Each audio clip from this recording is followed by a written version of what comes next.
तो आज हम लोग को जो है पढ़ना है भारतीय परिषद अधिनियम 1861। इसके पहले हम लोग पढ़े थे 1858 का अधिनियम। तो 1858 के अधिनियम में क्या हुआ था? पहला काम ये हुआ था कि जो ईस्ट इंडिया कंपनी का जो शासन था उसको क्या किया गया? समाप्त कर दिया गया। और ब्रिटेन की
टेक्निकल चीज़ में यही होता है कि ना कभी कभी फॉल्ट हो जाता है।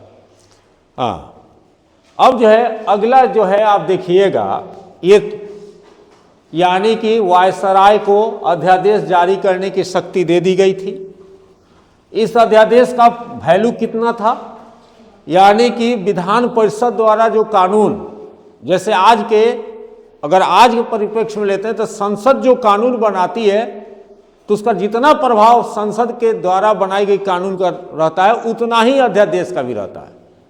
ठीक उसी तरह 1861 के अधिनियम के तहत वायसराय को कानून बनाने की या अध्यादेश जारी करने की शक्ति जो दी गई थी, उस अध्यादेश की शक्ति या प्रभाव उतना ही था उस समय के विधान परिषद जो कानून बनाती थी उतना, इसके एकदम इक्वल था।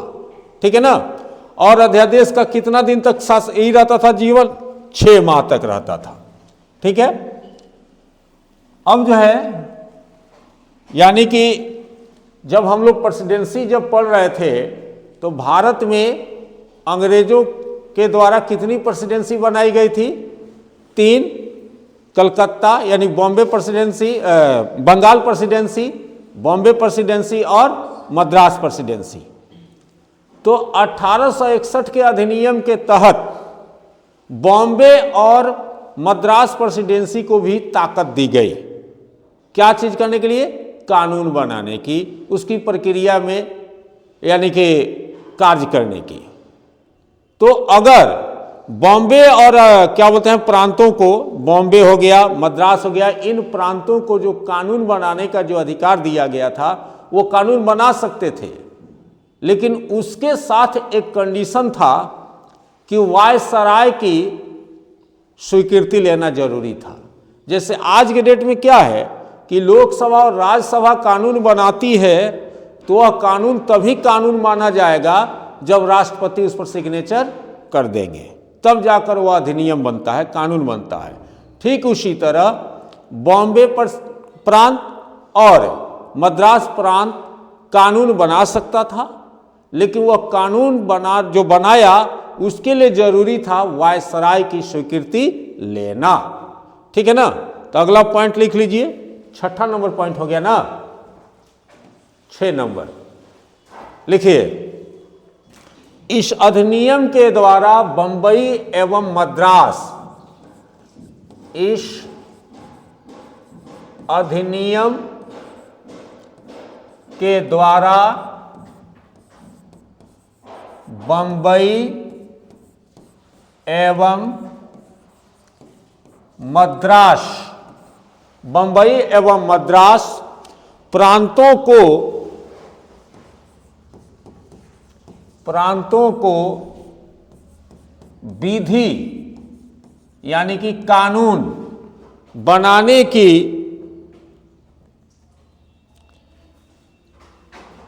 विधि या कानून बनाने की, संशोधन करने की,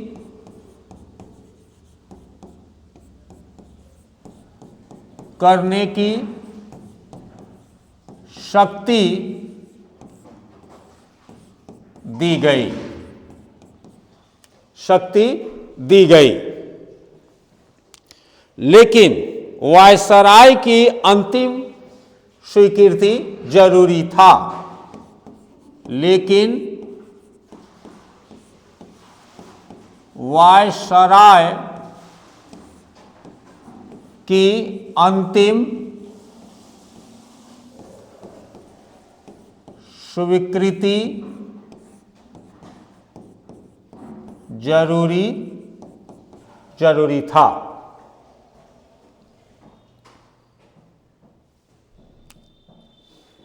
हो गया, ऊपर बढ़े। हाँ एकदम ठीक है।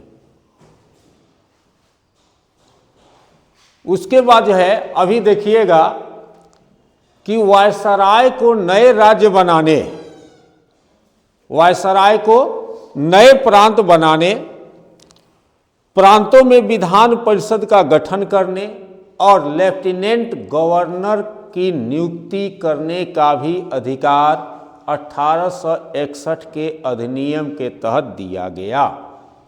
ठीक है ना। जैसे आज के डेट में जब हम लोग पढ़ेंगे संविधान तो देखिएगा कि भाग 1 में एक आर्टिकल है 3, भाग 1 में आर्टिकल है 3, तो पूछता है कि भारत में नए राज्यों के गठन का या नए राज्यों के नाम बदलने का अधिकार किसको है, कौन सा आर्टिकल अधिकार देता है, तो उसके लिए हम लोग क्या बोलते हैं कि आर्टिकल 3 देता है। ठीक उसी तरह 1861 का अधिनियम वायसराय को यह शक्ति देता था कि नए क्या बोलते हैं कि राज्यों का वो गठन करे, विधान परिषद का गठन करे, लेफ्टिनेंट का नियुक्ति करे। तो ये भी लिख लीजिए 7वां नंबर पॉइंट। इस अधिनियम के द्वारा, इस अधिनियम के द्वारा वायसराय को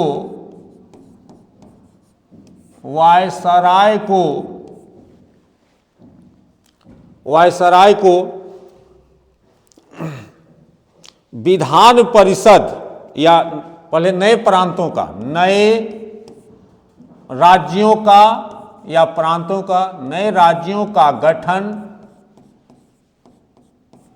विधान परिषदों का गठन,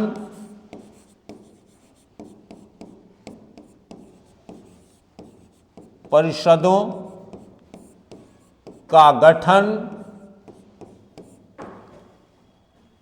लेफ्टिनेंट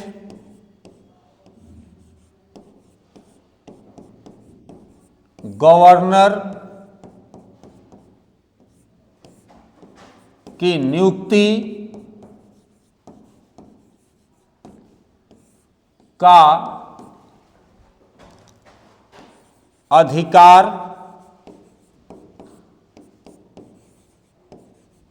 दिया गया, का अधिकार दिया गया। ठीक है। यानी कि 1861 के अधिनियम के द्वारा वायसराय को नए राज्यों का गठन, विधान परिषदों का स्थापना या गठन, लेफ्टिनेंट गवर्नर को की नियुक्ति का अधिकार दिया गया। ये सब क्वेश्चन जो है एग्जामिनेशन में देखिएगा थोड़ा ज़्यादा ये करता है। ठीक है ना।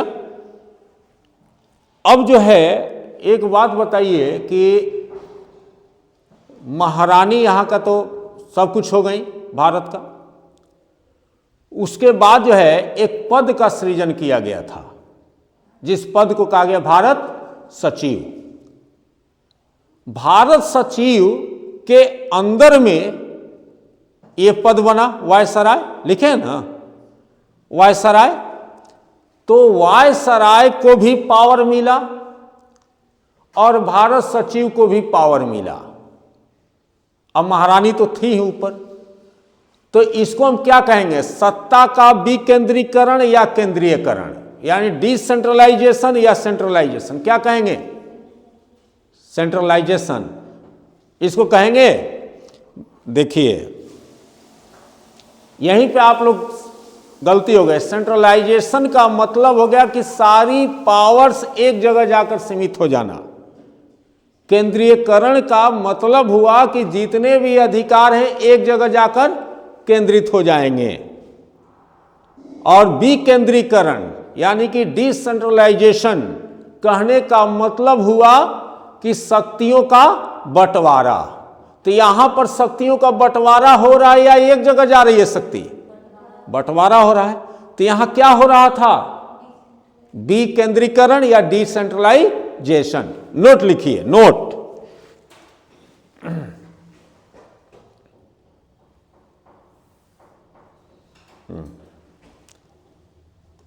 लिख लिए, नोट लिखिए। इस प्रकार इस अधिनियम के द्वारा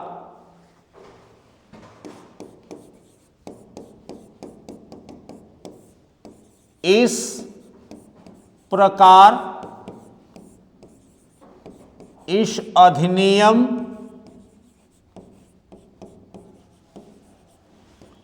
के द्वारा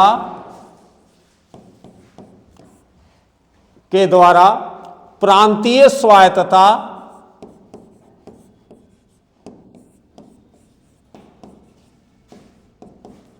स्वायत्तता एवं विकेंद्रीकरण की नीति विकेंद्रीकरण की नीति को बढ़ावा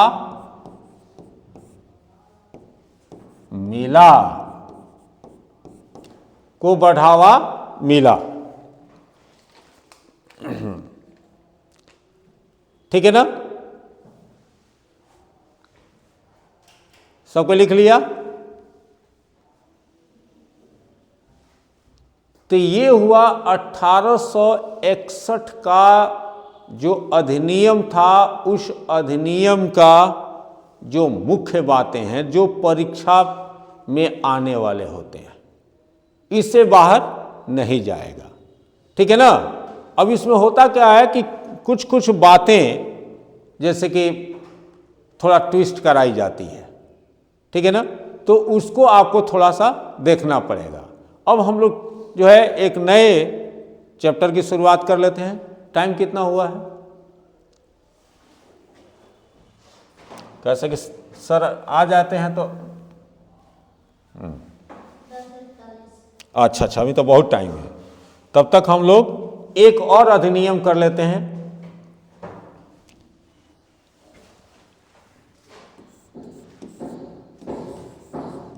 भारत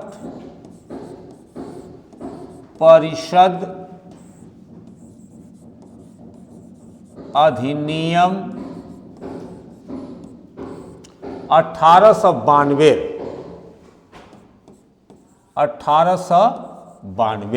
92, ठीक है ना, 1892, ठीक है ना। 1892 एक बार और रिपीट किया जाएगा, रिवीजन किया जाएगा। देखिए, आप लोगों को एक 1833 के अधिनियम में एक बात बताया गया था कि 1833 में भारतीयों के लिए बजट की बात की गई थी। भारतीयों के लिए बजट की बात की गई थी। तो 1833 में बजट की जो बात की गई थी, उस बजट की बात इस अधिनियम में भी किया गया है। भारतीय परिषद अधिनियम 1892 में बजट की बात की गई है। तो कैसे बजट की बात की गई है? तो देखिएगा कि वर्तमान समय में एक PIL का आप लोग नाम सुने होंगे। PIL, पब्लिक इंटरेस्ट लिटिगेशन, जो कि अगर कोई सार्वजनिक हित का कोई प्रश्न है तो उस पर आप हाई कोर्ट या सुप्रीम कोर्ट में PIL दाखिल कर सकते हैं आज के डेट में। तो 1892 के अधिनियम के तहत सार्वजनिक हित के अगर कोई प्रश्न है तो उसमें भारतीय उस पर प्रश्न पूछ सकते हैं, बहस में भाग ले सकते थे। लेकिन जब वोटिंग का बात आएगा, मतदान की बात आएगी, तो मतदान नहीं कर सकते थे। ठीक है ना। तो उसमें पब्लिक इंटरेस्ट का एक बात बजट भी था। तो क्या बजट पर बहस करने का अधिकार मिला? तो 1858 के अधिनियम के तहत भारतीयों को बजट पर बहस करने का अधिकार मिल गया। ठीक है ना। तो इसको भी पॉइंट नोट करते जाइए। तो लिखिएगा, पहला, इस अधिनियम के द्वारा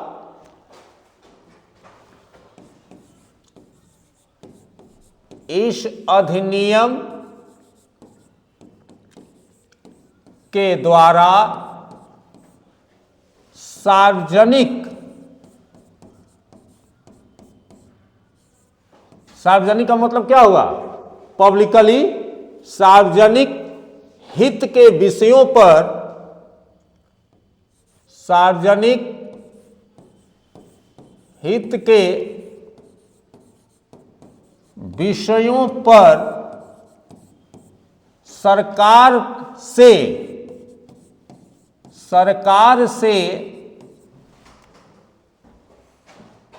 भारतीय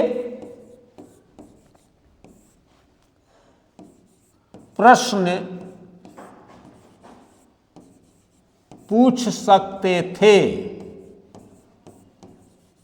यानी कि प्रश्न पूछने का अधिकार कब मिला? तो 1892 के अधिनियम के तहत। पहले सोच लीजिए कि पहले प्रश्न भी पूछने का अधिकार नहीं था, भारतीय प्रश्न नहीं पूछ सकते थे। लेकिन 1892 के अधिनियम में भारतीयों को यह अधिकार दे दिया गया कि तुम सरकार से क्वेश्चन पूछ सकते हो, अंग्रेजी हुकूमत से तुम क्वेश्चन पूछ सकते हो। तो इसी के तहत आ जाएगा। तो बजट का प्रावधान किस अधिनियम में किया गया था? 1833। और बजट पर बहस करने की बात कब की गई? 1892। देखिए यहीं पे बहुत ज़्यादा कन्फ्यूजन हो जाता है, यहीं पे कन्फ्यूजन हो जाती है। लड़के जो है इसको नहीं कर पाते हैं और कहते हैं कि क्वेश्चन जो है ये कर दिया और गलती हो जाता है। तो बजट का प्रावधान 1833 के अधिनियम के तहत किया गया था, लेकिन बजट पर बहस करने का अधिकार कब मिला हम लोगों को? 1892। ठीक है ना? तो इसको भी लिख लीजिएगा कि बजट पर, ऐसे एरो देकर चिन्ह लिख लीजिएगा, बजट पर बहस करने का मतलब क्या होता है? प्रश्न पूछने, बहस करने का अधिकार भारतीयों को मिला,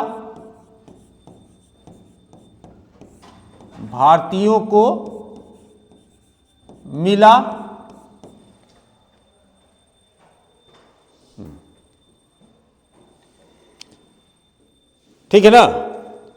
लेकिन एक इसमें ट्विस्ट कर दिया कि सार्वजनिक हित पर आप प्रश्न पूछ सकते हैं, सार्वजनिक हित के सवाल पर भारतीय प्रश्न पूछ सकते हैं।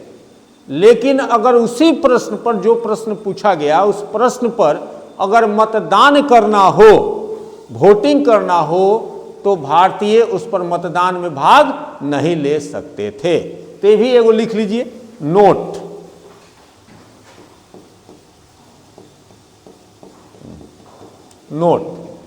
लिखिए, सार्वजनिक हित के विषय पर, सार्वजनिक हित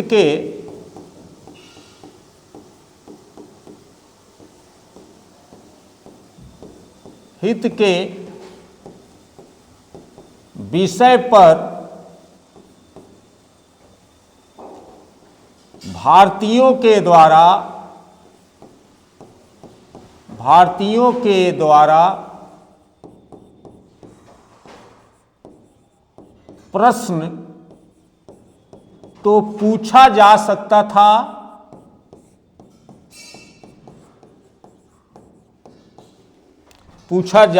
था, लेकिन उस प्रश्न पर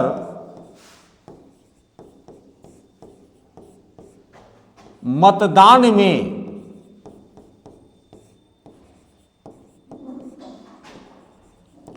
भाग लेने का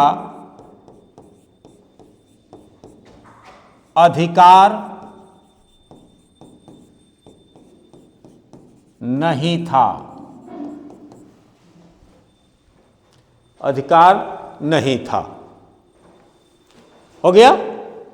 यानी कि आप मान लीजिए कि हम जो है, मान लीजिए कि ब्रिटेन की सरकार है, आप हमसे प्रश्न पूछ सकते हो कि हम लोग का क्लास क्यों नहीं अच्छा हो रहा है, हम लोग का जो है अच्छा से क्यों नहीं नोट्स बनवाया जा रहा है, ये आप प्रश्न पूछ सकते हैं। लेकिन जब आ जाएगा बारी कि क्लास जो है जो पढ़ाया था वो सही है या गलत है, तो इसमें वोटिंग करना है, तो इसमें आप वोटिंग नहीं कर सकते। इसमें वोटिंग कौन करेगा? जो हमारे समर्थक हैं, यानी कि जो अंग्रेज लोग थे। तो सार्वजनिक हित पर क्वेश्चन पूछने का अधिकार जो है भारत परिषद अधिनियम 1892 के तहत मिल गया भारतीयों को। लेकिन अगर उसी प्रश्न पर अगर मतदान होता है तो उसमें भारतीयों को अधिकार नहीं मिला, वो वोटिंग नहीं कर सकते थे। तो फिर भी भारतीयों का यह कहना है कुछ तो मिला, कम से कम पूछने को तो मिला, भले उस पर एक्शन रिएक्शन में हमको नहीं अधिकार मिला, लेकिन कम से कम पूछ तो सकते थे। ठीक है ना। अब जो है अगला पॉइंट थोड़ा सा तिरछा हम लिख दे रहे हैं ये बोर्ड पर।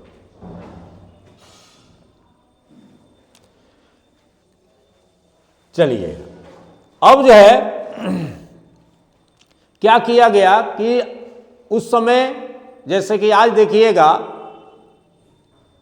कि संसद है और राज्यों में विधानसभाएं हैं, तो उस समय भी केंद्रीय और प्रांतीय परिषदें हुआ करती थी। जैसे आज है ना, केंद्रीय अगर है तो संसद हो गया, लोकसभा राज्यसभा, और जितने राज्य हैं उनके पास भी अपना विधानसभा है। थोड़ा इसको कंपैरिजन करके हम लोग देखते हैं। तो केंद्रीय और प्रांतीय जो विधान परिषदें थे उसमें गैर सरकारी सदस्यों की संख्या बढ़ाई गई, वृद्धि की गई। ठीक है ना। आज क्या है कि इन सब में जाने के लिए सेलेक्ट होना पड़ता है, इलेक्ट होना पड़ता है, सेलेक्ट नहीं इलेक्ट होना पड़ता है। इलेक्ट का मतलब चुनाव जीतना पड़ता है, तब ना आप संसद में जा सकते हैं या राज्यों के विधान सभा में जा सकते हैं। तो उस समय इनकी संख्या बढ़ाने की बात की गई। ते भी पॉइंट लिखिए, केंद्रीय तथा प्रांतीय विधान परिषदों में का नंबर पॉइंट था ये,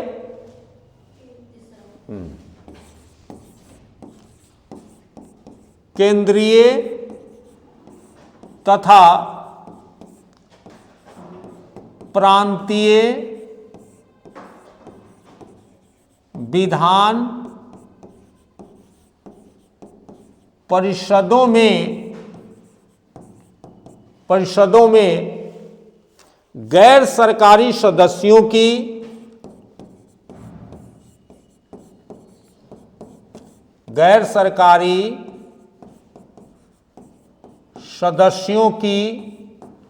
संख्या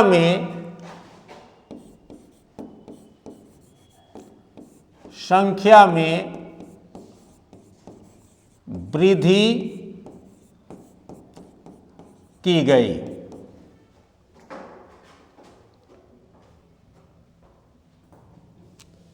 ठीक है। हाँ, उसके बाद जो है ये तीसरा पॉइंट था ना, यानी कि इसका मतलब क्या हुआ कि केंद्रीय और प्रांतीय विधान परिषद में मैक्सिमम जो है सदस्य हुआ करते थे वो कौन होते थे? सरकारी होते थे। तभी ना गैर सरकारी आया है यहां पे टर्मोलॉजी। ठीक है ना। हाँ, अंतिम पॉइंट लिख लीजिए, केंद्रीय तथा विधान परिषद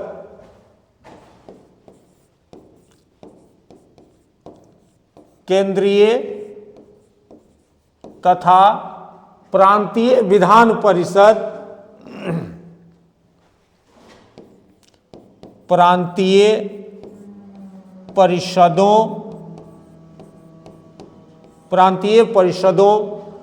के 2/3 सदस्यों के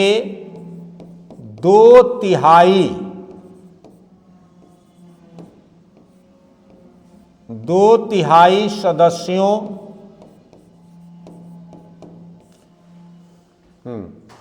की निर्वाचन द्वारा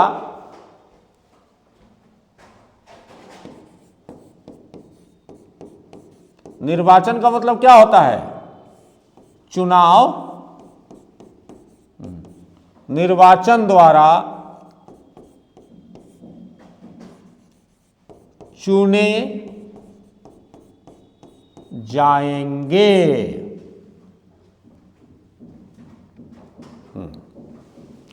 ठीक है ना?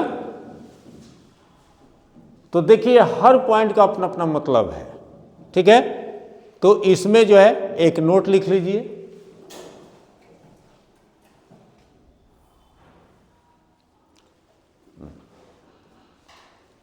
नोट लिखिए, इस प्रकार भारत में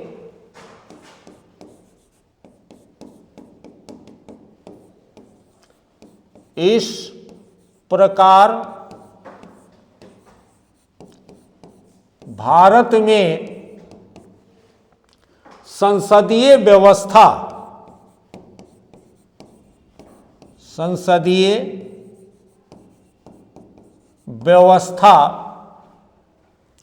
की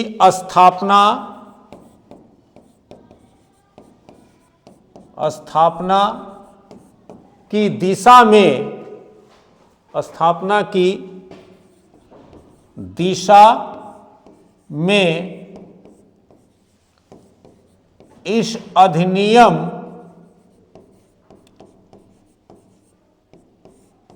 का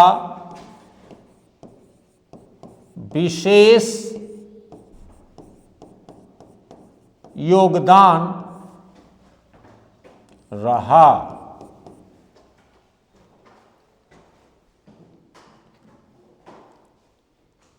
हो गया? चलिए, तो अब जो है इसको एक बार हम लोग क्या करते हैं कि रिवाइज कर लेते हैं। ठीक है ना? तो थोड़ा सा तू चलवा, तनी ऐसा कर कि तू अपना मोबाइल ये कर, इसमें से हो जाएगा, कट हो जाएगा तब तो ठीक है। तो इसको हम लोग रिवीजन जो है, रिवीजन करने में ज़्यादा टाइम नहीं लगता है, 3-4 मिनट लगता है, यही ना लगता है। ठीक है ना? और आप लोग भी मैंने देखिएगा कि जो चैनल का आप लोग किए हुए हैं तो उसको देखो, कुछ मैसेज आया था, तुम लोग देखे हो कि नहीं? चैनल पर देखिए, याद हो जाएगा।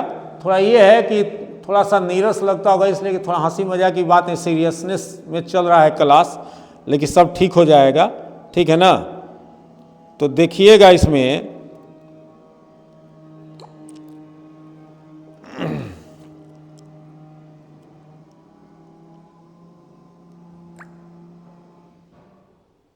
बाप रे कितना थी। इसमें जो है कुछ कमेंट आया है, तो कमेंटवा आप लोग को खाली सुना देते हैं। तान्या पवन का कमेंट है, पहले तो इनका 2 है।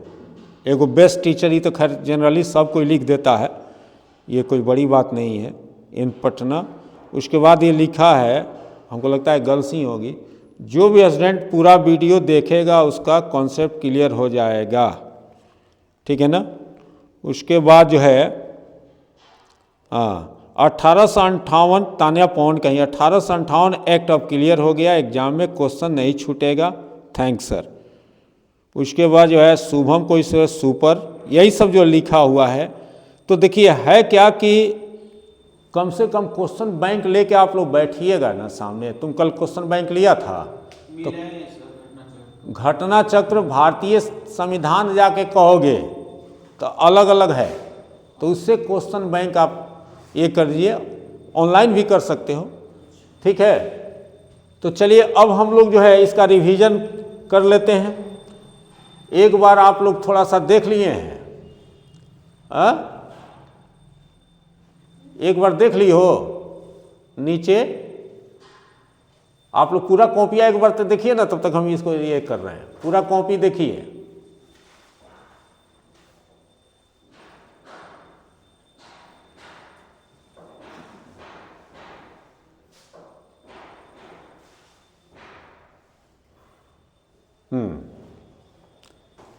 हो गया। अब देखिए, अब हम लोग शुरू करते हैं इसको रिवीजन। इसको यहां पे ही याद कर लीजिए आप लोग। 1858 जो अधिनियम आया था उसके तहत क्या किया गया था कि ईस्ट इंडिया कंपनी का जो शासन थी उसको समाप्त कर दिया गया था और ब्रिटेन के महारानी को या क्राउन को यह शासन दे दिया गया। यानी कि राजनीतिक जो अधिकार जो था ईस्ट इंडिया कंपनी का वो खत्म हो गया था और ये राजनीतिक अधिकार या शासन का अधिकार जो भी अधिकार था वो किसको मिल गया? इंग्लैंड के महारानी को मिल गया। तो आप लोग 1 नवंबर 1858 का घोषणा भी आप लोग पढ़े होंगे जो इलाहाबाद में हुआ था, तो उसकी चर्चा नहीं करना है। हम लोग को चर्चा करना है कि 58 के बाद 1858 के बाद 61 में जो अधिनियम आया उसको, तो 1861 में जो अधिनियम आया था, ठीक है ना, तो इस अधिनियम को हम लोग किस नाम से जानते हैं? इस अधिनियम को भारतीय परिषद अधिनियम के नाम से जानते हैं, यही ना, भारतीय परिषद अधिनियम 1861। अब इसके द्वारा क्या किया गया, कौन कौन सा अधिकार भारतीयों को मिले या अंग्रेज किस तरह शासन यहां करेंगे, इसकी चर्चा की गई है। तो इस अधिनियम के द्वारा पहली बार कानून बनाने यानी कि लॉ बनाने की प्रक्रिया में कौन शामिल होंगे? भारतीय। 1861 के अधिनियम के द्वारा यह भारतीयों को अधिकार दिया गया कि जो कानून बनेगी वह कानून बनाने में भारतीय प्रतिनिधि भी शामिल रहेंगे। अच्छी बात है, ठीक है ना। उसके बाद कहा गया कि साथ ही प्रांतीय विधान परिषदों को कानून बनाने का अधिकार दिया गया। यानी कि यहां देखिए 2 काम हुआ कि पहला कि जो विधि जो बनाया जाएगा, कानून जो बनाया जाएगा उसमें भारतीय भाग लेंगे, और दूसरा क्या किया गया कि प्रांतीय जो विधान परिषद थे उनको भी लॉ बनाने की जो है छूट दे दी गई। क्लियर हो गया। उसके बाद जो है आप देखेंगे कि दूसरा पॉइंट क्या किया गया कि इस अधिनियम के द्वारा, किस अधिनियम के द्वारा? 1861 के अधिनियम के द्वारा वायसराय को एक अधिकार दिया गया। वह कौन सा अधिकार था? नॉमिनेट करने का अधिकार। यानी कि वह जो है किसी व्यक्ति को नॉमिनेट कर सकते हैं, नामांकित कर सकते हैं, यह अधिकार दिया गया। और साथ ही इसी अधिनियम के साथ भारत में पहली बार एक सिस्टम खड़ा किया गया। उस सिस्टम यानी कि विभागीय प्रणाली या मंत्रिमंडलीय प्रणाली की शुरुआत 1861 के अधिनियम के तहत शुरू की गई। ठीक है। और वायसराय के परिषद में एक 5वें सदस्य की भी बात कर दी गई। तो 5वां सदस्य कौन होगा? वह जो विधि का एक्सपर्ट होगा, जो लॉ का एक्सपर्ट होगा, यानी कि विधि विशेषज्ञ होगा। तो वह 5वें सदस्य के रूप में उसको जो है वायसराय के परिषद में रखा जाएगा। ठीक है ना। तो ये जो है आप देखिएगा कि ये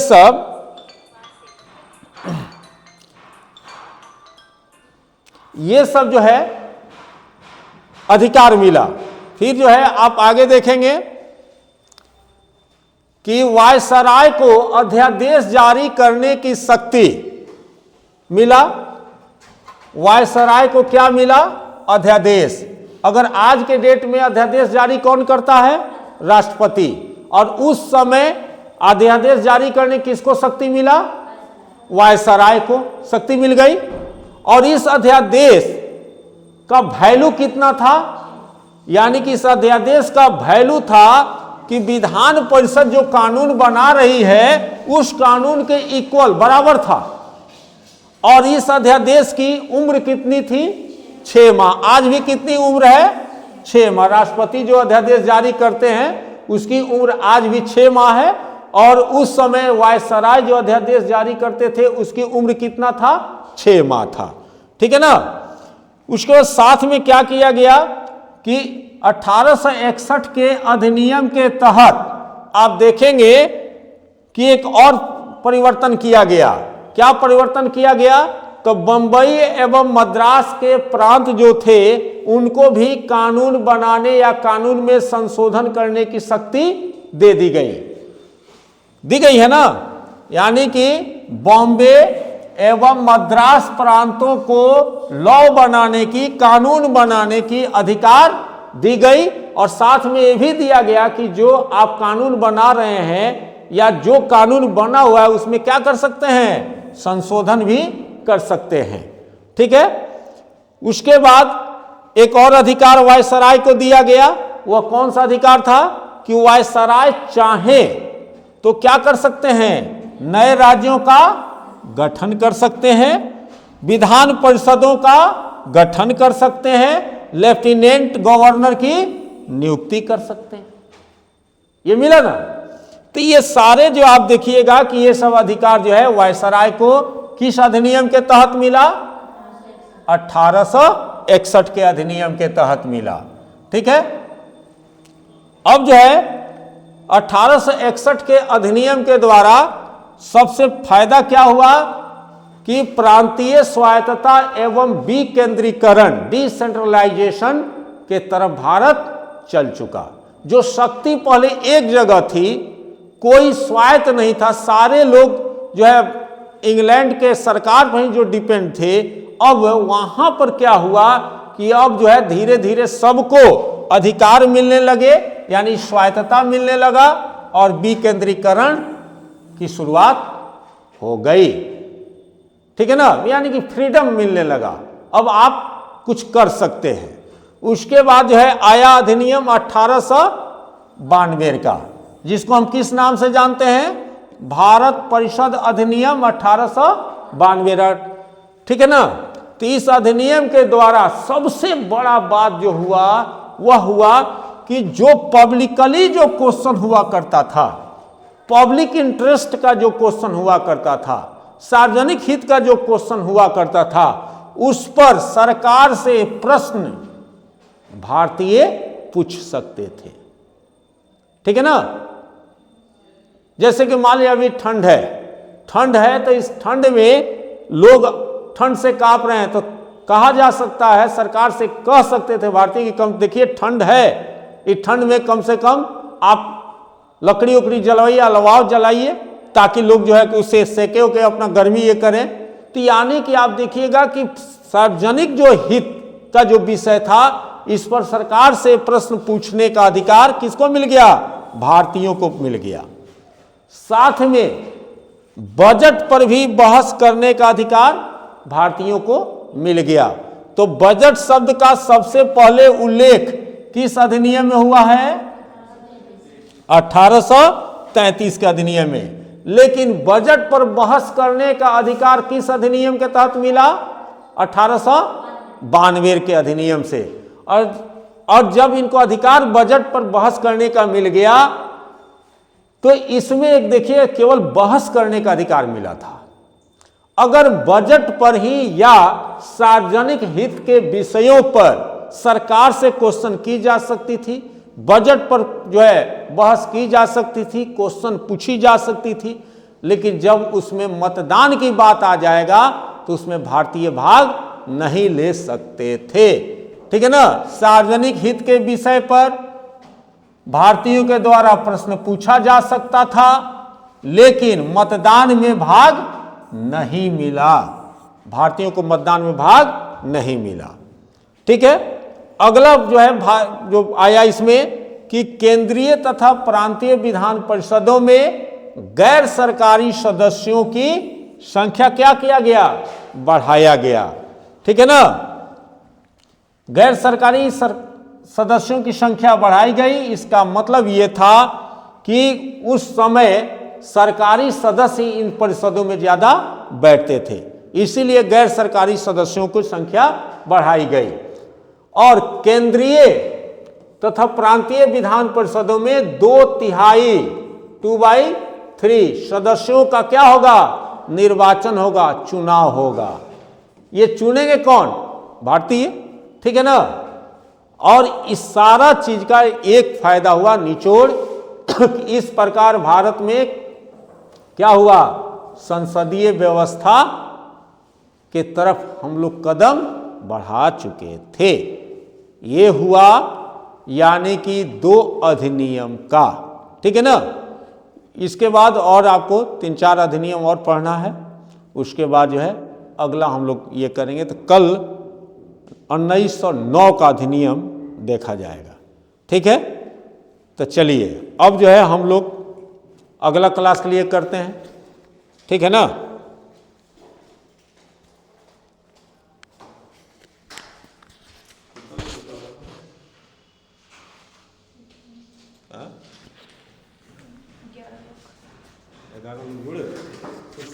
किया है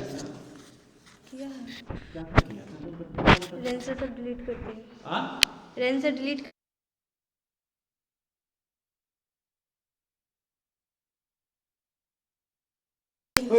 देखना चाहिए, गालियों को सीख है। हाँ, गालियों को सीख है, गलती कर हम जानते दिया होगा कि बहुत स्लो है ये वो, कहीं ऐसा नया नया में डर लगता है कुछ शब्द नहीं निकल जाए।